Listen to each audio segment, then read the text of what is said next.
Hi everyone, I'm Jake Dollarhide, a member and a board member of the Tulsa Press Club. Welcome. Thank you for coming out for the Page 1 Luncheon. I'm pleased to introduce our speaker today.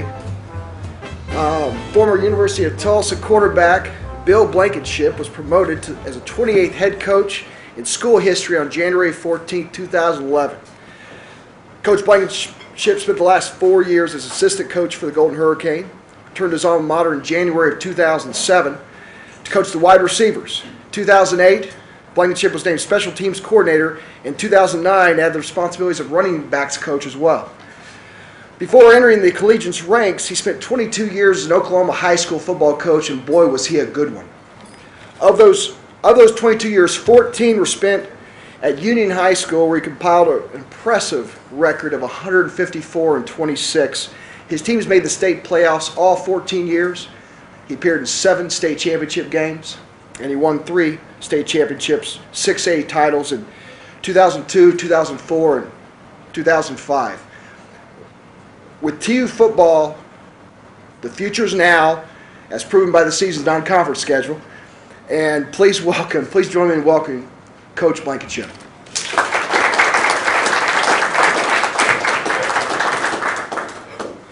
Appreciate it, Jake. I'm telling you, I get to go out and speak a lot, and I need to take Jake along to do the introductions because that's pretty darn good. In fact, I think you even embellished a little bit, which I really personally appreciate. I am very honored to be able to continue to get out and visit and to be at the press club and be able to share with you guys a little bit of what we're about at the University of Tulsa right now, and excited to brag on our guys and brag on our program and our university and our city. And so every chance I get, I'm trying to get out and tell the story. And that's what I'm here today to do, and hopefully you'll share with me some of that information, and then also maybe ask some questions at the end. But I always like to make sure that you know a little bit about where I came from. I'm very proud to be from Spiro, Oklahoma, that major metropolitan area down in southeastern Oklahoma. I was very fortunate as a senior in high school to have a coach named F.A. Dry come sit in my living room and offer me a scholarship to come to the University of Tulsa. At the time, I didn't realize that he would probably begin to shape who I was and what I would become, and in many ways, my coaching philosophy. I was reminded of that yesterday. I was doing an interview, and the lady asked me to talk a little bit about how you've developed your philosophy of coaching and how you coach. And I'll never forget F.A. sitting in that living room and looking me in the eye and say, if you come to Tulsa, we're going to throw the football. And he said, nobody yells at our quarterbacks except the quarterback coach. And he said, I'm the quarterback coach. And he said, and I don't yell. And I thought, well, that sounded like a pretty good plan. I was okay with not getting yelled at. He said, now I may walk over and whisper in your ear to get your head out of your butt, but I will not yell at you. And I said, well, that's all right. And sure enough, and the only reason I share that is whether it was because of that or not, but that's kind of began a little bit of my coaching style. I'm not a screamer and a hollerer, but I think you could talk to the guys that have played for me. I think that I find a way to communicate when to remove their head if it's necessary, and make sure that they're aware of that. Very blessed also that my first quarterback coach was a guy named Jerry Rome. Those of you from Tulsa are very familiar with that name. So there was a beginning of football legacy, so to speak, that I got in coming to the University of Tulsa. Now, the era, for those of you that are my age or older or don't know any better, but the era was the 70s. And in the 70s, wishbone was king. And I was a wishbone quarterback in high school. And the interesting thing, to get to come to a place that was throwing the football, and obviously it had started way before we got there. And the passing game had really become something that the University of Tulsa was identified with, especially through the 60s and then into the 70s. And I tell people all the time that I find it interesting that today, what's now called the West Coast offense, we were really running at the University of Tulsa back in the 70s. And so when I was given the choice of going to continue down a path as to run the wishbone, I tell people all the time, the reality was, and Coach Dry and Coach Cooper and everybody that ever coached me would tell you I was incredibly lacking in speed. I would tell people I couldn't run out of sight in 3 days, and that is absolutely the truth. So I knew in my own life that wishbone was not what I needed to do. I needed to throw the football. Well, after 2 years, my coach left me, and he left the rest of us and took another job. And so we went through a process not unlike what our players have gone through this year, and that's that trying to adjust to a new coach and a new way of doing things. And John Cooper came in, and I'll be honest with you, at the time I didn't like him very much, and not because, but you know, that he was doing anything wrong. He was just different from my coach, and my coach was all about, you know, quarterbacks, and we do it this way. And Coach Cooper was a defensive guy and came in with a different philosophy, and we were all going to lift weights, and we're all going to do the same kind of work. And I found out as 3 years went by that really works as well. And in fact, I learned a lot from Coach Cooper and his staff. My last quarterback coach that he hired my senior year was a guy that he hired out of Claremore High School, a guy named Larry Coker. Coach Coker wound up coming to Tulsa. I got to spend a year under his tutelage. He went on, as many of you know, to coach at Oklahoma and Oklahoma State. One of a small group, kind of ironically, I tell people all the time, there's a small group of coaches that have coached at all three of those universities here in this state. Larry Coker being one. Bill Young, who's at Oklahoma State now, also coached at Tulsa and Oklahoma. And then I recently hired Denver Johnson.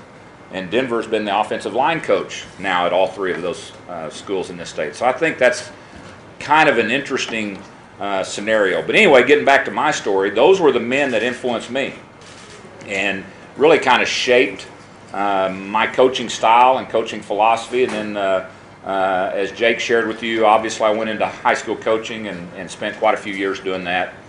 And then later on had an opportunity. Todd Graham gave me this chance to come to my alma mater, a place that I love, and to plug in again. And I jumped on that, and our 4-year ride has been nothing short of just breathtaking. To be a part of this university during a run where we have been able to put together back-to-back 10-win seasons. Out of 4 years, we had double-digit wins 3 of those 4 years. Even with our less than stellar year added in, we've averaged 9 wins a season over the last 4. Last year, to go into South Bend, Indiana, and beat Notre Dame, to go into Houston, come away with a win at Houston, to go to University of Hawaii's home in Hawaii to play the Sheridan Hawaii Bowl, I tell people is nothing short, I believe, of you know, pretty much like Custer upsetting the Indians at Little Bighorn. I mean, to win on the islands in that kind of environment versus those guys was a huge accomplishment for our players. Our players finished the season in the top 25, which is a great boost going into the offseason. We have 10 starters, or 10 guys that have started back on the offensive side of the ball. We've got 8 on the defensive side. We've got our kicker back. We've got our snapper back. Feel like we have a veteran team, and we need that veteran squad. We need that leadership. Without a doubt, I believe that we have the most exciting player in college football playing for us. And I know I'm supposed to say arguably, but my opinion is we have the most exciting player in college football playing for us. He is, as many of you know, already leading the NCAA history books as the all-time all-purpose yardage leader, and that's in NCAA history. And Damaris Johnson still has a year to play. And so we're so excited to have that guy. He returns kicks, punts, you hand him the ball, you throw him the ball. He has a way of making coaches look good, so I'm going to try to keep getting that ball to him. G.J. Kinney returns as our quarterback for his 3rd year as a starter. You cannot underestimate what it means to have a leader with experience. There's no shortcut to playing a game. There's a few people in here that have played quarterback, and there is just no shortcut to experience. You'd love to be able to open that head up and pour it in, but when they haven't played, they haven't played. But GJ is a guy now coming back into his senior year, coming off of 2 years of starting and taking some beatings in some games, and also going into some hostile environments and coming out with a win. So I'm excited that he's part of the group that's leading us. On defense, Cornelius Arnick Our inside linebacker is in a third year as a starter. I think he is really one of the guys we rally behind on defense. Had a tremendous game, not only at Notre Dame, but in Hawaii as well. That guy is the one leading our offseason for our defensive unit that actually holds a couple of freshman All-Americans, named to different teams, that I'm very proud of because they're local guys as well. Marco Nelson from Glenpool and Sean Jackson from McLean High School. So we're excited that we have been able to build a program by recruiting all around everywhere, but really focusing within, I think even Coach Craigthorpe, you say, a gas tank away. And we've been able to circle the wagons in Oklahoma and get some really good players and reach out into East Texas and North Texas, Dallas-Fort Worth area, and then even, we'll spot recruit around the country. But I'm excited that, honestly, very partial to the fact that we have a lot of Oklahomans on our roster. I think it's important to this city to know how many of our players that are on scholarship are from this area and from Oklahoma. I say all the time, I would compare the rosters. There are state schools that have our Oklahoma name in them, and we have many more Oklahomans on our roster. Why is that a big deal? I think that's what people around this area should rally behind. Come see our players, and they're exciting players, just like Marco and Sean. Have the people ask me about the schedule. One of the most common questions is, did you know about schedule when you got hired? No. Would have taken it anyway, but we're really excited about the schedule, and we'll probably have a chance to talk about that a little more. But I think we've figured out a way to get more people cheering and rooting for the Golden Hurricane than we've ever had, ever, in the history of the program. And it's not because of my leadership. My mom or dad would have liked to have said that. My wife would say that occasionally, but it has nothing to do with that. It is because of the schedule. Because when we go to Norman and open up there on September the 3rd, I have been reasonably assured all over this state as I go and tell the story that all the Cowboy Nation around is rooting for us to beat Oklahoma on September the 3rd. And then every Sooner that I've ever met is rooting for us and even saying they're praying for us to beat the Cowboys on September the 17th.